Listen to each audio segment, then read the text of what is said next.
Good morning dear students, I am Kapil Sharma. कैसे हैं बेटा आप सब लोग? चलिए भाई, ये विदाई समारोह की तैयारी करते हैं इस चैप्टर की। आइए भाई, एम्फीबॉलिक पाथवे को पढ़ते हैं, समझते हैं एम्फीबॉलिक पाथवे क्या है। बेसिकली फैट्स, कार्बोहाइड्रेट्स और प्रोटीन्स, इन तीन तरह का जो सबस्ट्रेट का यूज़ किया जाता है। फैट्स की अपन बात करें तो फैटी एसिड्स और ग्लिसरॉल के रूप में मौजूद हैं, सिंपल शुगर्स के रूप में मौजूद है। कार्बोहाइड्रेट्स और प्रोटीन्स मौजूद हैं अमीनो एसिड्स के रूप में। जब कार्बोहाइड्रेट्स को यूज़ किया जाता है बेटा तो ग्लूकोज 6 फॉस्फेट और वही ग्लाइकोलाइसिस की पूरी प्रोसेस यहाँ पे स्टार्ट हो जाती है, फ्रक्टोज 1,6 बिस फॉस्फेट वगैरह वगैरह वगैरह। पर फैट्स की अगर अपन बात करें तो फैटी एसिड्स और ग्लिसरॉल को पहले डाइहाइड्रोक्सी एसीटोन फॉस्फेट के अंदर कन्वर्ट होना पड़ता है इस पाथवे के अंदर आने के लिए। समझ तो रहा है ना लाला? तो क्या गेम चल रहा है ये भैया? ये तो डायरेक्ट एंट्री मारेगा और किसी को बेटा वीआईपी पास की रिक्वायरमेंट पड़ती है और वो वीआईपी पास है बेटा डाइहाइड्रोक्सी एसीटोन फॉस्फेट। किसके लिए? फैट्स के लिए।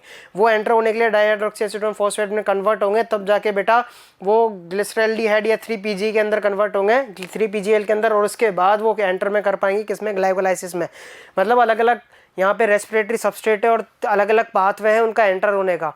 किसी को डायरेक्ट एंट्री मिल जाती है बेटा, कोई तो जनजाति बेटा एंट्री लेके पैदा होता है, कोई को वीआईपी पास बनाना पड़ता है, जैसे कि फैट्स यहाँ पे अगर मैं बात करूँ। फिर उसके बाद तो पायरुविक एसिड बनी जाएगा, फिर एसिटाइल कोएंजाइम बनी जाएगा और उसके बाद तो क्रेब साइकिल स्टार्ट हो ही जाएगी। पर अगर अपन बात करें कि यार फैट्स को अगर इस एसिटाइल कोएंजाइम के फॉर्म में भी जाना है तो वो जा सकते हैं। एक तो डाइहाइड्रोक्सी DHAP बना के जा सकते हैं और एक अगर फैटी एसिड ग्लिसरॉल को अगर एसिटाइल कोएंजाइम के फॉर्म में जाना है तो जा सकते हैं। अगर मैं बात करूँ किसकी, अगर मैं बात करूँ अमीनो एसिड्स या प्रोटीन्स की, तो बेटा जी उनको तो वीआईपी क्या, उनको तो है ना डबल वीआईपी पास लेना पड़ेगा। और डबल वीआईपी पास लेके बेटा जी वो कैसे, या तो पायरुविक एसिड के अंदर कन्वर्ट होकर जा सकते हैं डायरेक्टली, या बात करें एसिटाइल कोएंजाइम के अंदर भी जी जा सकते हैं डायरेक्टली। तो इस तरह से अपन देख रहे हैं कि फिर अल्टीमेटली सबको क्रेब साइकिल के अंदर ही जाना होता है और H2 और CO2 रिलीज करना होता है। पर ये जो पूरा प्रोसेस है ये अलग अलग सबस्ट्रेट के लिए प्रोसेस है। अगर कार्बोहाइड्रेट है तो ऐसे, फैट है तो ऐसे और प्रोटीन है तो ऐसे। अगर अपन बात करें नेक्स्ट टॉपिक की तो वहाँ पे बात करें कि ग्लूकोज जो है वो मोस्ट फेवर्ड सबस्ट्रेट है जो है रेस्पिरेशन के लिए। मोस्ट फेवर्ड सबस्ट्रेट है वो, सबसे ज़्यादा वही यूज़ किया जाएगा। All carbohydrates are converted into glucose before they enter into rice, मतलब उनको ग्लूकोज में कन्वर्ट होना होता है कार्बोहाइड्रेट्स को, फिर उसके बाद वो पायरुविक एसिड में कन्वर्ट हो जाते हैं ग्लाइकोलाइसिस प्रोसेस के थ्रू। पर अगर मैं अलग अलग सबस्ट्रेट की एंट्री की बात करूं, जैसे फैट्स की बात करूं, तो फैट्स को पहले ग्लिसरॉल के अंदर या फैटी एसिड्स के अंदर कन्वर्ट होना पड़ता है और उसके बाद वो एंटर करते हैं। अगर फैटी एसिड्स को रेस्पायर होना है तो उनको पहले एसिटाइल कोएंजाइम में बनाना पड़ेगा। अगर ग्लिसरॉल को एंटर करना है तो उसको पहले PGL बनाना पड़ेगा। अगर प्रोटीन्स को डिग्रेड करना है प्रोटीजेस के अंदर तो उनको अमीनो एसिड्स बनाने पड़ेंगे अपने आप के, उसके बाद ही वो एंटर कर पाएंगे। Respiration involves the breakdown of substrate. Respiration के अंदर सबस्ट्रेट का ब्रेकडाउन इन्वॉल्व होता है, इसीलिए उसको कैटाबोलिक प्रोसेस भी कहा जाता है बेटा, क्योंकि उसके अंदर क्या है, ब्रेकडाउन हो रहा है। जहाँ पे ब्रेकडाउन होता है वहाँ पे कैटाबोलिक प्रोसेस है, इसके लिए उसको पाथवे भी कैटाबोलिक पाथवे कहलाएगा। Hence fatty acids will be broken down to acetyl coenzyme A before entering the respiratory pathway. और अपन ने ये भी देखा कि फैटी एसिड्स भी जो है एसिटाइल कोएंजाइम में ब्रेक डाउन किए जाते हैं, इसीलिए उसको कैटाबोलिक पाथवे भी कहते हैं।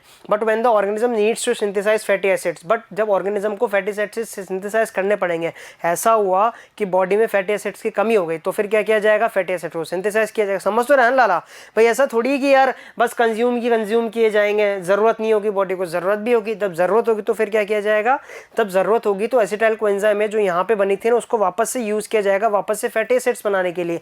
कि भैया अगर मैं जब टाइम आया था, मैं जरूरत हुई थी तो मैं टूटा था ना, तो अब तुम टूटोगी और तुम टूटो, मतलब बेटा एसिटाइल कोएंजाइम है, मतलब तुम टूटोगी और टूट के अब मुझे बनाओगी तुम। जब जरूरत आई थी तो मैं भी तो टूट के तुम्हें बनाया था, मैंने तुम्हारा फ्यूचर बनाया था, अब तुम मेरा फ्यूचर बनाओगी खुद टूट के। और एसिटाइल कोएंजाइम, हाँ मैं टूटूंगी, बिल्कुल मैं टूटूंगी और बनाऊंगी तुम्हारा फ्यूचर।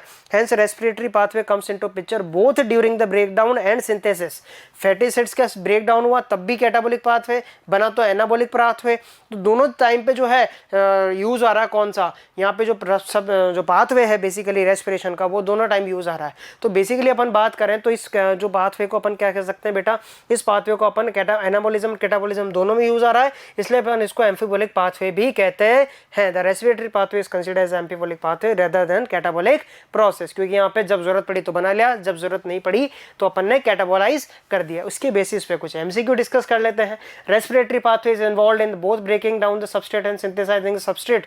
दोनों में यूज होता है, ब्रेकिंग डाउन में भी और सिंथेसाइजिंग में भी। So it would be better to consider as catabolic, anabolic, amphibolic या एमपी।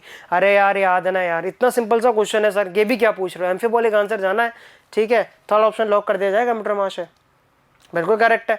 चलिए, what is the form of entry of glycerol in fatty acids, अभी अभी पढ़ा था सर अपन ने कि क्या क्या क्या एंट्री होती है, तो एसिटाइल कोएंजाइम बना ले या फिर बना ले पीजीएल, पर ये है कि कौन सा पहले बनाएगा, ग्लिसरॉल तो बनाएगा पीजीएल और फैटी एसिड्स बनाएंगे बेटा एसिटाइल कोएंजाइम ए। उसके बाद बात करें what are the substrate which can enter the aerobic respiration only after undergoing degradation deamination, अभी अभी पढ़ा है कि सर कौन सा जो सबस्ट्रेट है जो डिग्रेडेशन और डीएमिनेशन के बाद ही आ सकता है सर, डीएमिनेशन मतलब सर यहाँ पे तो ऑब्वियसली बात है प्रोटीन्स आएंगे, बिल्कुल करेक्ट आंसर है। What should be withdrawn from the respiratory pathway for the synthesis of fatty acid, हमें फैटी एसिड का सिंथेसिस करना है, ध्यान देना बच्चों यहाँ पे सिंथेसिस करना है, कैटाबोलाइज नहीं करना, तो हमें कौन सा जो है कंपाउंड यहाँ पे फैटी एसिड के सिंथेसिस के लिए निकालना पड़ेगा सर, यहाँ पे फैटी एसिड के सिंथेसिस के लिए एसिटाइल कोएंजाइम में निकालना पड़ेगा सर, बिल्कुल करेक्ट आंसर बच्चे। Proteins are converted into following before they enter into respiratory pathway, proteins को किस में कन्वर्ट किया जाता है रेस्पिरेटरी पाथवे के अंदर एंटर करने से पहले बेटा अमीनो एसिड्स के अंदर।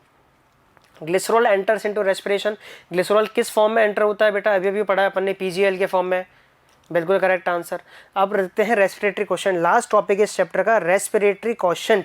क्या होता है रेस्पिरेटरी क्वेश्चन भैया, हर एक सबस्ट्रेट जो है ना, रेस्पिरेटरी क्वेश्चन क्या होता है, respiratory question is the ratio between the volume of carbon dioxide given out and oxygen taken in, मतलब हमने रेस्पिरेशन के दौरान कितनी कार्बन डाइऑक्साइड बाहर निकाली, मतलब उस सेल ने बाहर, हमने क्या मतलब सेल ने बाहर निकाली, और उस जो है रेस्पिरेशन के दौरान कितनी ऑक्सीजन उसने अंदर ली, ये लेन देन की जो प्रक्रिया होती है और कितने अमाउंट में होती है वो अपन को रेस्पिरेटरी क्वेश्चन बताती है। समझ रहा है ना लाला, क्या गेम चल रहा है, गेम बस इतना सा है बेटा कि भैया कितना अपन ने दिया है और किससे बाहर से कितना लिया है, CO2 कितनी दी है और O2 कितनी ली है बाहर से। और बेटा एक चीज़ और समझ ले कि भैया अगर कार्बोहाइड्रेट यूज़ किया जा रहा है ना तो उसके लिए CO2 हो सकता है ज़्यादा निकले और O2 कम कंज्यूम हो।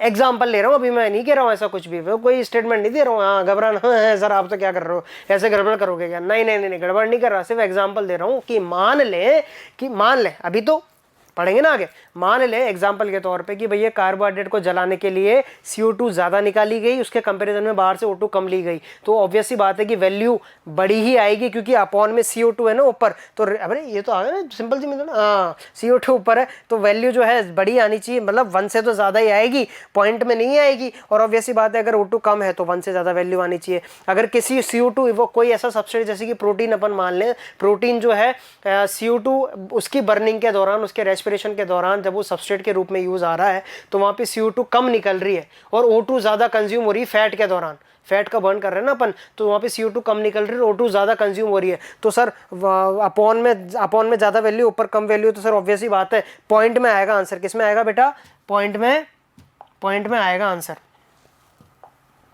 ठीक है, समझ में आया कि नहीं आया यार, ये अपन ने गेम खेल रहे हैं। चलिए आगे बढ़ते हैं, अपन बात करते हैं किसकी, RQ is an index of type of substrate being respired. अभी बताया मैंने कि जिस तरह का सबस्ट्रेट यूज होगा उस तरह का यहाँ पे RQ वैल्यू आएगा, डिफरेंट रेस्पिरेटरी सबस्ट्रेट की डिफरेंट RQ वैल्यू, और सबस्ट्रेट आपके सामने यहाँ पे मौजूद है, कार्बोहाइड्रेट है, प्रोटीन है, फैट्स और ऑर्गेनिक एसिड्स है। सबसे पहले बात करते हैं बेटा कार्बोहाइड्रेट्स की, तो इनकी RQ वैल्यू कितनी आती है, 1।